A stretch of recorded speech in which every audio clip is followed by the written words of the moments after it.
Bienvenue dans la capsule Pronom 5 à 10 minutes. Cette semaine, le sujet est l'IMRTD. Vous voyez, aujourd'hui, malheureusement, je ne suis pas dans mon studio. Je vais essayer de faire du mieux que je peux pour quand même vous expliquer un peu l'IMRTD. Vous avez fait les lectures préalables qui vous expliquaient un peu l'IMRTD.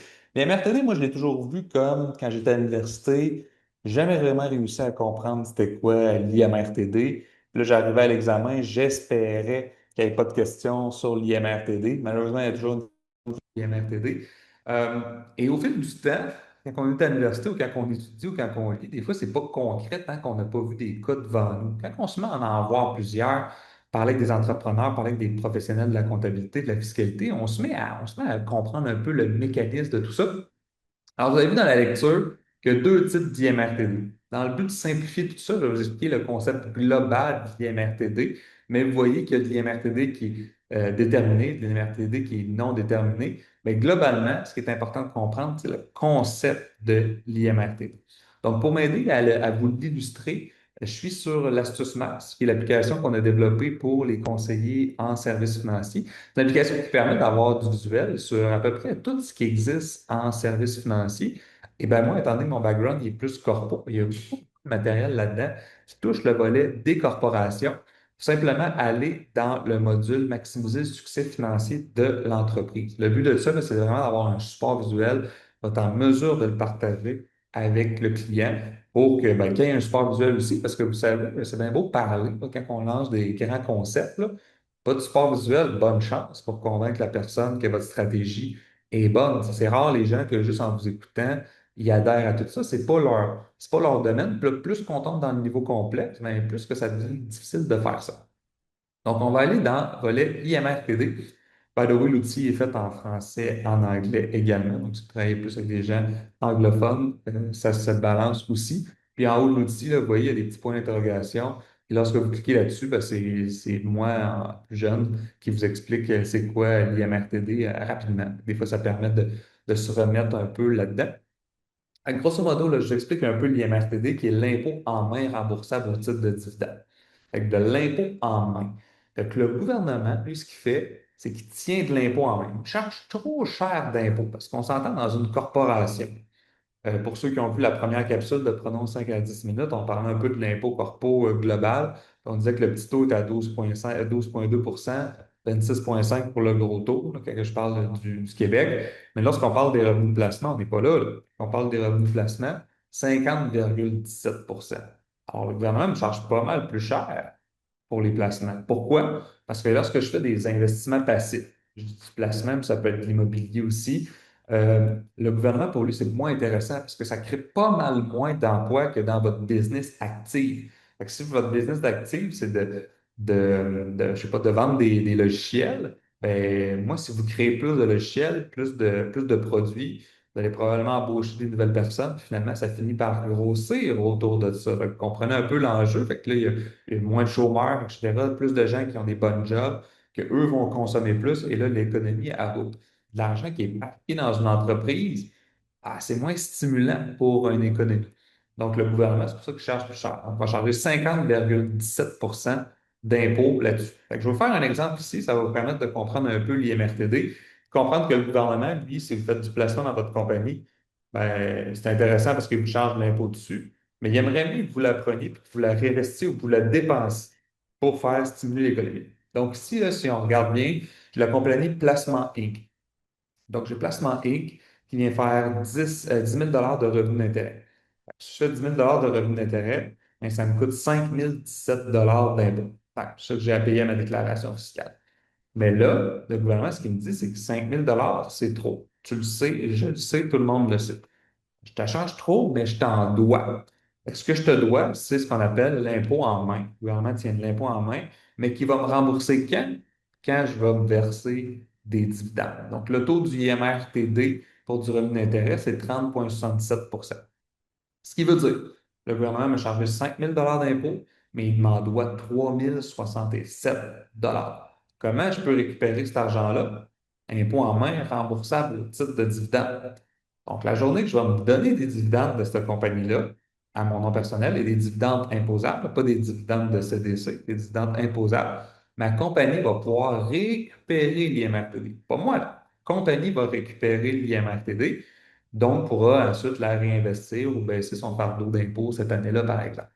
Mais là, ce n'est pas du un pour un. Fait que si je veux récupérer, comme dans cet exemple-là, 3 067 d'IMRTD, il faudrait que je me donne 8 001 Donc, en me donnant le 8 001 de dividende, ma compagnie viendrait récupérer l'IMRTD.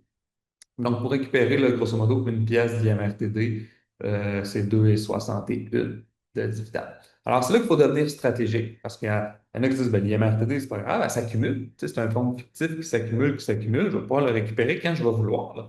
Mais la réalité, là, c'est que si, par exemple, là, l'autre fois, je rencontre un dentiste, il y a vraiment beaucoup d'IMRTD dans sa compagnie, puis il ne se paye pas en dividende. Fait que l'enjeu, ça fait quoi? C'est que l'IMRTD monte, monte, monte, monte, monte. Puis bon, alors, cette personne-là me dit, ouais, mais j'en sais, c'est pas grave, quand je vais être retraité, je vais verser des dividendes, puis la compagnie va tout récupérer cet argent-là. 100% vrai, tout ça. Sauf que si c'est dans 30 ans, moi, cet argent-là n'aura pas été investi, là. Donc, c'est là que des fois, quand on parle de je suis mieux de me payer en salaire ou en dividende, ça pourrait faire changer la stratégie. On va en parler dans un autre pronom 5 à 10 minutes. Fait que l'idée là-dedans, c'est que, parce que c'est bien beau de dire, OK, je veux récupérer l'IMRTD, mais c'est pas vrai que je vais me verser, disons que j'en ai pour 200 000 d'IMRTD, je ne vais pas me verser un méga dividende pour récupérer ça. Là. Mes taux d'impôt perso vont être à côté. Donc, faut que je fasse une gestion active dans mon IMRTD. Pas que je fasse ça les yeux fermés. Mais parfois, ça va valoir la peine de venir, par exemple, forcer un dividende force un dividende personnel, même si on n'en a pas besoin. On paye l'impôt perso, on va venir contribuer à notre CELU, à notre non enregistré personnel avec ça. Mais au moins, je vais venir récupérer l'IMRTD dans ma compagnie que je vais pouvoir réinvestir ensuite. Donc, je fais rouler cet argent-là. Sur un an, là, vous allez dire pas rentable cette affaire-là, mais sur 10, 15, 20, 30 ans, essayez-le dans un plan de décaissement, de forcer des dividendes pour venir les réinvestir. Vous allez voir que ça fait toute une différence. Donc, euh, donc c'est l'impôt en main remboursable au titre de dividende en simple. Moi, je pense qu'à ce niveau-là, c'est le niveau d'un conseiller en services financiers.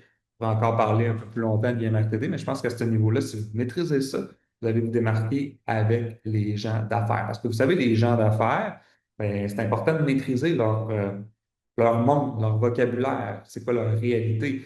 Si vous développez avec des gens, des particuliers, puis avec les gens d'affaires, pour ceux qui le font, là, vous vous rendez compte, c'est pas le même monde. Les rencontres sont plus courtes, on est plus right to the point. C'est important d'amener une plus-value vraiment au niveau fiscal avec ces gens-là. Donc, c'est important. Puis, by the way, je sais que je l'avais parlé dans l'autre infolette, mais vous avez actuellement un rabais qui est quand même assez intéressant sur notre formation, devenir la personne ressource des propriétaires d'entreprise, qui est une formation de 5 heures en ligne que j'ai montée, qui montre à peu près tout ce qu'il faut pour maîtriser avec les entrepreneurs. On peut parler de retraite d'un entrepreneur, des dividendes de la compagnie. On peut parler de comment monter une rencontre avec un propriétaire d'entreprise, fiscalité des placements, des choses qui les intéressent, la gestion des risques également, bonification successorale avec les compagnies de gestion. Bref, cette formation-là est disponible. Elle donne un rabais assez important pour ceux qui écoutent l'infolette prononce 5 à 10 minutes.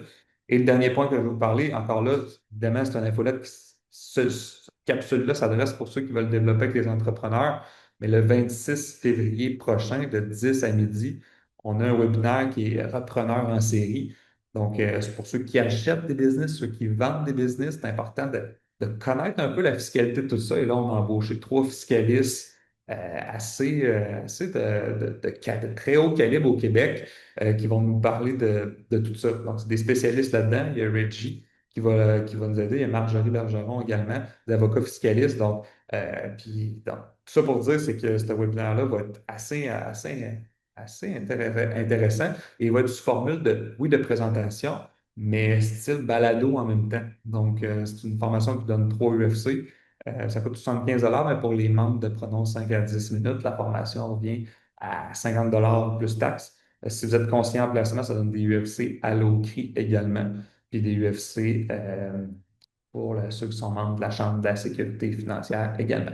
Donc, je vous remercie d'avoir écouté l'infolette. Prenons 5 à 10 minutes de cette semaine. Vous comprenez l'infolette, comment ça fonctionne. C'est qu'au fil de l'année, vous allez ramasser, bien, plus vous allez faire les infolettes, puis à la fin, vous allez pouvoir obtenir votre certificat de 10 UFC. Mais pour ça, il va falloir faire tous les infolettes. Donc, ce qu'il faut faire, c'est faire les lectures, écouter la vidéo et répondre aux quiz. Donc, semaine après semaine, mois après mois, vous allez devoir les remplir et pas de problème si vous en avez sauté une à la fin de l'année ou plus tard dans l'année. Vous allez pouvoir ouvrir la formation. Ce que vous voyez, ça vous amène sur une formation qui est sur l'astuce formation sur le site et à chaque infolette, on débloque. Mais c'est possible de refaire le bloc 2 si vous voulez le faire plus tard. Donc, c'est assez facile de le faire au fil du temps, mais ce qui est important, c'est de remplir les quiz tout le temps et faire toutes les activités d'apprentissage, sans quoi vous ne pourrez pas obtenir votre certificat de formation à la fin de l'année. Donc, vers décembre, tout ça va être disponible. Donc, merci à tous d'avoir été présents pour ce balado et je vous dis à une prochaine fois.